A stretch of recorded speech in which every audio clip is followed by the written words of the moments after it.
Someone calls me a refugee. Someone calls me clandestine, irregular, asylum seeker. Someone mercifully calls me poor creature. Someone even calls me terrorist or invader. I see myself as a kind of pilgrim, one who has left his home to find a safe land. And he doesn't know if he will manage to get back home. You might call me a xenophone, as I walked alone through the desert, and seeing the sea in the distance, I shouted, "Thalassa, Thalassa." No one leaves home unless home is the mouth of a shark. You only run for the border when you see the whole city running as well. No one spends days and nights in the stomach of a truck, feeding on newspaper unless the miles traveled means something more than journey. I want to go home, but home is the mouth of a shark. Home is the barrel of the gun. And no one would leave home unless home chased you to the shore. Unless home told you to quicken your legs, leave your clothes behind, crawl through the desert, wade through the oceans. I don't know what I've become, but I know that anywhere is safer than here.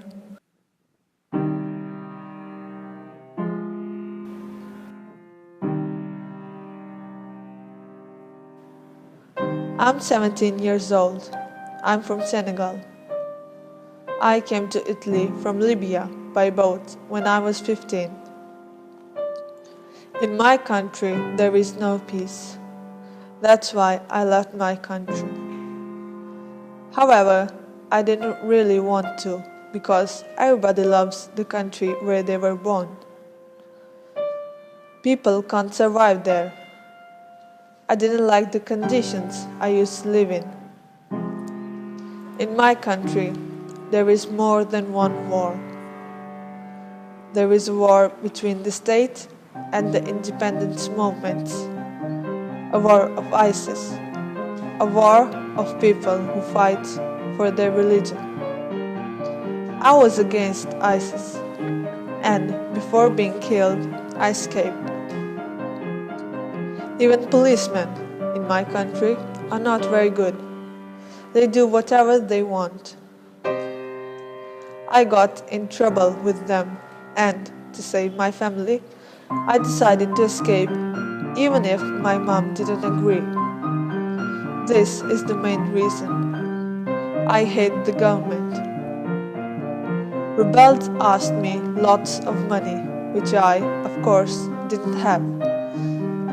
I wasn't able to pay, and they used to beat me.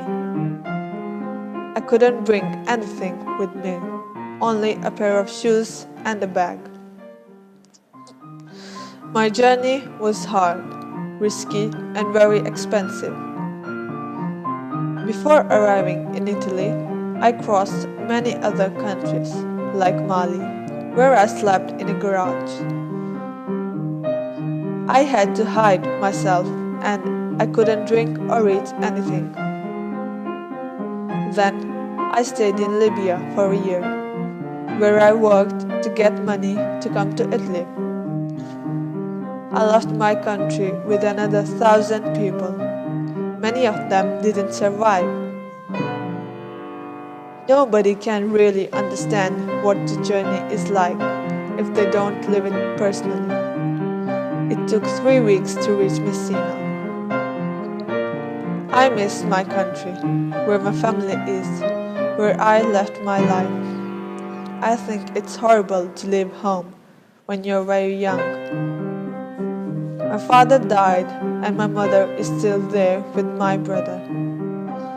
I often hear from them through the internet. My dream is to come back to my country. I would like my family to come to Italy, but they can't. When I decided to leave, something in my mind changed. In my head, a voice repeated, "I have to go, I have to go." So I understood that it was the right moment. I chose to come to Italy because it is a country where human beings are respected. I like Italy, but it's not easy for me to stay here. I don't speak Italian, and many Italians don't speak English, so it's really difficult for me to communicate.